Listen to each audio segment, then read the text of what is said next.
विश्वानि देव सवितर्दुरितानि परासुव यद्भद्रं तन्नयासुव।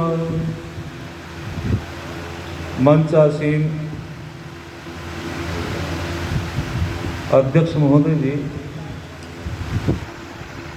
मंच का संचालन बड़ी कुशलता से कर रहे आचार्य सत्येंद्रपाल आर्य जी, आर्य जगत के प्रसिद्ध भजनोपदेशक डॉक्टर कैलाश कर्मठ जी, आर्य जगत के वेदों के प्रकांड विद्वान हमारे सन्यासी सच्चिदानंद स्वामी महाराज और सभी विद्वज्जन, इस कार्यक्रम के आयोजक संयोजक, हमारे अधिवक्ता अजय आर्य जी, समस्त हमारे दादरी आर्य समाज की जो टीम है, बाबा अभयराम जी, जगवीर आर्य जी, महेश आर्य जी और सभी जो हैं हमारे सामने बैठे हैं, जो आर्य समाज की महान हस्ती हैं, राजेश शेट्टी जी और हमारे डॉक्टर आर.पी. चौधरी जी। समय कम है, मैं सभी का स्वागत करता हूँ, लगभग सब लोगों को जानता हूँ। वंदनीय मातृशक्ति, सभी का इस दादरी आर्य समाज की ओर से मैं स्वागत करता हूँ, अभिनंदन करता हूँ सभी आर्य भद्र पुरुषों।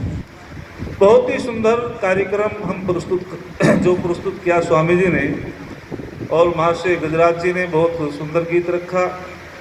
हम बड़ी लज्जित होकर के श्रवण कर रहे थे, सुन रहे थे। स्वामी जी ने जो है कई बिंदुओं पर चर्चा की और हमको एक प्रकार से जगाया है कि हम किन कारणों से गुलाम थे। एक श्लोक के माध्यम से मैं अपनी बात आपके बीच में रखता हूँ। अपूज्या यत्र पूज्यन्ते पूज्या नाम च अवमानना त्रीणि तत्र वर्तन्ते दुर्भिक्षम वर्णम भयम। याद रखना दुनिया के लोगों, जब जब हमारे देश के अंदर जो अपूज्य लोग हैं उनकी हमने पूजा की, उनका सम्मान किया, और जो सम्माननीय लोग थे उनका अपमान किया, उनकी पूजा नहीं की, तो तब हमारे देश में तीन चीजें हुई। दुर्भिक्षम वर्णम भयम, अर्थात जिस देश के अंदर जो हमारे सम्माननीय लोग होते हैं, विद्वान लोग होते हैं, जब उनका सम्मान नहीं करते और जो असम्मानित होते हैं उनका सम्मान करते हैं, तो ऐसे देश में भुखमरी फैल जाती है, ऐसे देश में निर्मम हत्याएं होती है और चारों तरफ भय बना रहता है, डर बना रहता है। तो ये कारण है कि जब तक हम सम्मानित लोगों का सम्मान नहीं करेंगे तब तक हमारा देश सुरक्षित नहीं हो सकता। ऐसा इस श्लोक में दिया गया है और कई उदाहरण स्वामी जी ने दिए हैं। इस समय के अंतर्गत मैं एक दो उदाहरण देकर के अपनी वाणी को विराम दूंगा। तो इसमें कहा गया कि हम पूजा शब्द को ही नहीं समझ पाए, पूजा क्या है, अर्थात पूजा का अर्थ क्या है। जिन आक्रांताओं ने हमारे देश को लूटा, जो महमूद गजनवी का भांजा सालार मसूद गाजी इस देश में उसने आक्रमण किया, छोटे छोटे बच्चों की हत्याएं की, हमारी बहन बेटियों की अस्मिता को लूटा, और जब 1024 में राजा सोहेल देव के हाथों मारा गया, उसकी मजार बहराइच के अंदर बनाई गई, तो आज ये हिंदू जाति, हिंदू की माता, हिंदू की बहनें उस दरिंदे की, उस राक्षस की मजार पर मत्था टेक के चद्दर चढ़ाती है। कौन बचाएगा इस हिंदू जाति को? कौन बचाएगा इस आर्य जाति को? इसी प्रकार से लखनऊ के अंदर काशिम बाबा की जो है वहां मजार बनाई गई, और वहां भी सबसे ज्यादा यदि इस मजार पर माथा टेकते हैं तो ये हिंदू जाति माथा टेकती है। तो ये हमको समझना पड़ेगा कि पूजा क्या है, किसकी हमको पूजा करनी चाहिए, क्या पूजा का अर्थ है। इसी प्रकार से रामचंद्र देहलवी जी और एक मौलवी साहब का संवाद हुआ, और उन्होंने, रामचंद्र देहलवी जी ने कहा कि मैं पूछना चाहता हूं, और वे दो कसौटी देते हैं संसार के अंदर। वे कहते हैं कि संसार के अंदर दो कसौटी हैं। जो जड़ पदार्थ है उनमें सबसे छोटी इकाई क्या है और बड़ी इकाई क्या है, और जो चेतन सत्ता है उनमें सबसे छोटी इकाई क्या है और सबसे बड़ी इकाई क्या है।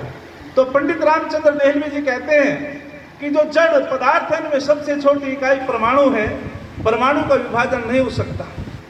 और जो सबसे बड़ी इकाई आकाश है, आकाश का भी बोलो विभाजन नहीं हो सकता।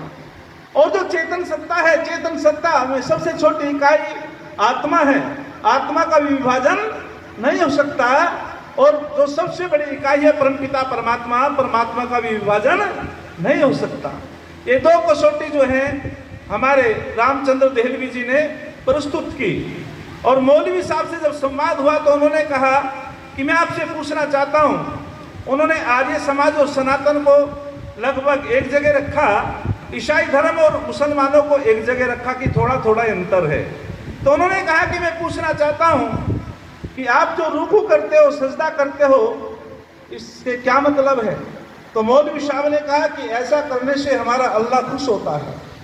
तो रामचंद्र देहलवी जी ने कहा कि यदि नहीं करोगे नाराज हो जाएगा। क्यों डॉक्टर साहब, यदि नहीं करोगे तो नाराज हो जाएगा। तो मौलवी साहब चक्कर में पड़ गए कि अल्लाह तो एक रस है, यदि सजदा करोगे कोई फर्क नहीं पड़ेगा, करोगे कोई फर्क नहीं पड़ेगा। उन्होंने कि नहीं जी, इससे जो है हम में परिवर्तन आता है, अल्लाह में कोई परिवर्तन नहीं आता है। तो उन्होंने कहा कि सजदा करने से हम में परिवर्तन आता है और जो अल्लाह है उसमें कोई परिवर्तन नहीं आता। फिर आगे उन्होंने पौराणिक लोगों को रखा। पौराणिक लोगों से जब पूछते हैं कि आप क्या करते हो, तो हम जब शहरों में जाते हैं बड़े बड़े कि डॉक्टर साहब कहाँ हैं या इंजीनियर साहब कहाँ हैं, तो कहते हैं पूजा कर रहे हैं या भजन कर रहे हैं। तो व्याकरण के माध्यम से इनका अर्थ निकलता है पूज सेवायाम और भज सेवायाम। पूजा का अर्थ होता है आवश्यकताओं की पूर्ति करना। मैं आपसे पूछना चाहता हूँ, परमपिता परमात्मा के पास कोई ऐसी वस्तु नहीं है जो हमसे देना चाहते हैं सेठी साहब? क्या ऐसी कोई चीज है जो परमपिता परमात्मा के पास ना हो और हमारे पास हो? बोलो जी, कोई ऐसी वस्तु है जो परमपिता परमात्मा के पास तो नहीं है और हमारे पास हम उसको देना चाहते हैं? और पूजा शब्द का अर्थ होता है, पूजा का अर्थ होता है किसी वस्तु की देख रेख करना या आवश्यकताओं की पूर्ति करना। एक होता है पूज्य, एक होता है पूजक, एक होती पूजा की सामग्री।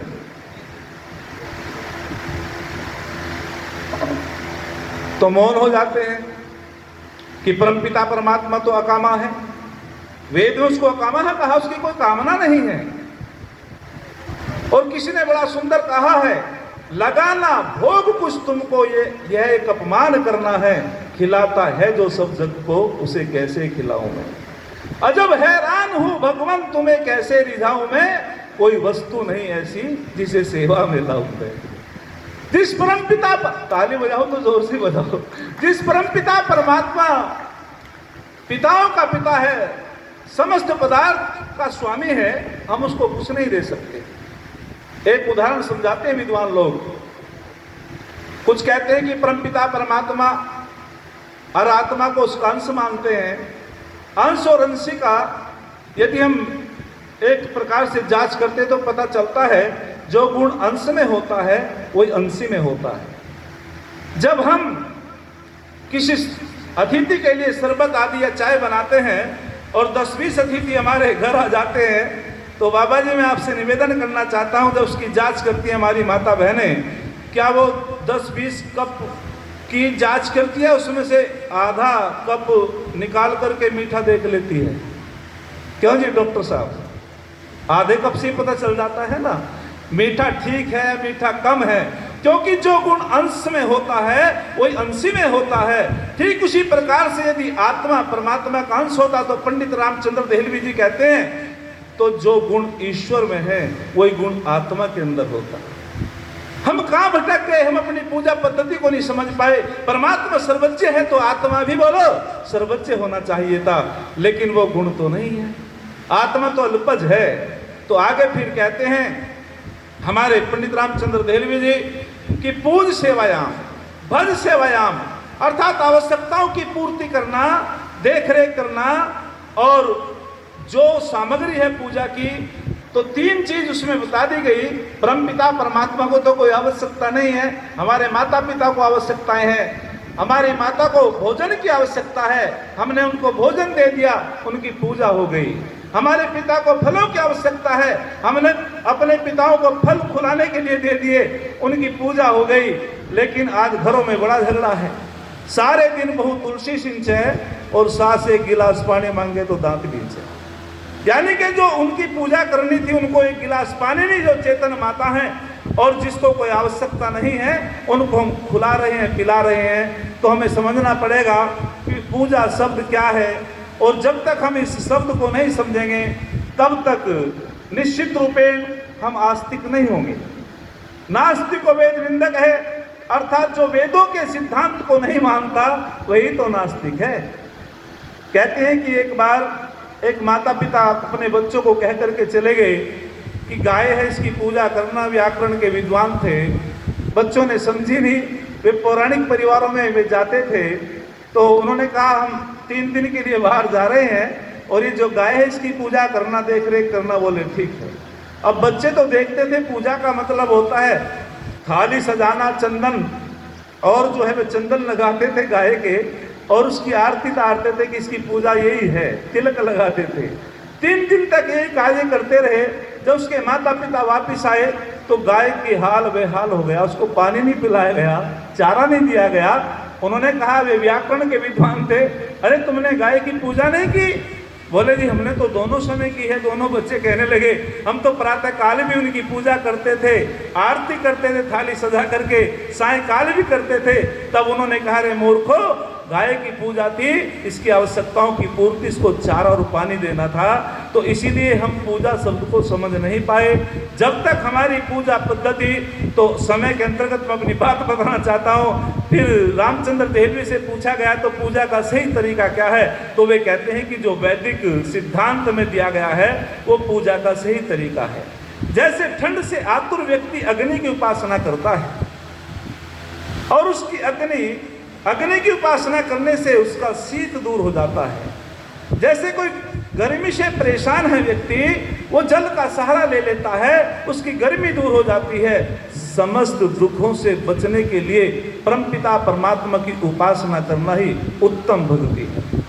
समय नहीं है, 1-1.5 घंटे का समय चाहिए था, लेकिन हमें सुनना है ना, ऐसे मोड़ पे 10 मिनट में 15 मिनट में इनको खोल के नहीं बता सकता, बस थोड़ा सा असमंजस में आ जाता है वक्ता। तो यही पूजा पद्धति सही है। तो हमारे विद्वान लोग कहते हैं कि जिस प्रकार से अग्नि के बीच में लोहे के गोले को डाल दिया जाता है और वे अग्नि के गुण लोहे के अंदर आ जाते हैं और वो अग्निवत हो जाता है, ठीक उसी प्रकार से हमारे साधक, हमारे योगी ऋषि जब परमपिता परमात्मा की उपासना करते हैं और उसमें समाधिस्थ हो जाते हैं, परमपिता परमात्मा के गुण उसके अंदर आ जाते हैं, बस इसी का नाम उपासना है। अर्थात परमपिता परमात्मा के गुणों को अपने अंदर धारण करना उपासना कहलाता है। और जो परमपिता परमात्मा के गुणों को अपने अंदर धारण नहीं करता तो वो कभी उपासक नहीं हो सकता, ईश्वर भक्त नहीं हो सकता, उसको पाखंडी कह सकते हैं। ऐसे लोग बहुत होते हैं जो जोर जोर से संध्या करते हैं, ऐसे लोग बहुत होते हैं जो जोर जोर से परमपिता परमात्मा का गुणगान करते हैं, सारी रात जागरण करते हैं, लेकिन वे ईश्वर की आज्ञाओं का पालन नहीं करते हैं। स्तुति का यही तो अर्थ होता है, परमपिता परमात्मा के गुणों से अपने गुणों को सुधारने का नाम स्तुति कहलाता है। और वास्तविक रूप से वही प्रार्थना करता है कि जो सामर्थ्यवान समस्त पुरुषार्थ करने के पश्चात किसी सामर्थ्यवान से निवेदन करना प्रार्थना कहलाता है। जैसे संसार के अंदर छोटा सा बालक अपने पिता से निवेदन करता है कि पिताश्री मुझे पुस्तकों की आवश्यकता है, मुझे धन की आवश्यकता है, तो वो पिता उसकी आवश्यकताओं की पूर्ति तो कर देता है, लेकिन एक शर्त लगाता है, ओ मेरे बेटा पहले तुझे मेरी आज्ञाओं का पालन करना पड़ेगा। बोले पिताश्री आपकी आज्ञा क्या है? वे कहते हैं कि प्रातःकाल उठना पड़ेगा, यदि कोई अतिथि हमारे घर आएगा उसका स्वागत करना पड़ेगा, आपको जो है विद्यालय में समय से जाना पड़ेगा और वो अपने गुरु के पास जाता है। यही तो भक्ति है। आज हम पूजा और भक्ति को नहीं समझ पाए। मैं आपसे पूछना चाहता हूँ, यहाँ बड़े विद्वान लोग बैठे हैं, मैं आपसे पूछना चाहता हूँ, आगे भी विद्वान पीछे भी विद्वान और मेरे जैसा व्यक्ति बीच में, तो ईश्वर और आपके आशीर्वाद से मैं हिम्मत करके बोल रहा हूँ। तो मैं आपसे पूछना चाहता हूँ, पितृभक्त कौन है? एक अपने माता पिता के चरण स्पर्श करता है, माता पिता का आशीर्वाद लेता है, चरण स्पर्श करता है, लेकिन माता की एक बात नहीं मानता, क्या पितृभक्त है? एक अपने गुरु के पास जाता है, उसके भी चरण स्पर्श करता है, उसके भी जो है अभिवादन करता है, गुरुजी करता है, लेकिन गुरुजी कहते हैं बेटा ब्रह्म मुहूर्त में उठ करके तुझे ब्रह्म की उपासना भी करनी है और तेरे परीक्षा का समय आ गया, तुझको अध्ययन भी करना है, लेकिन गुरु की एक बात नहीं मानता। क्या वो गुरु भक्त है? बोलो जी। नमस्ते तो करता है।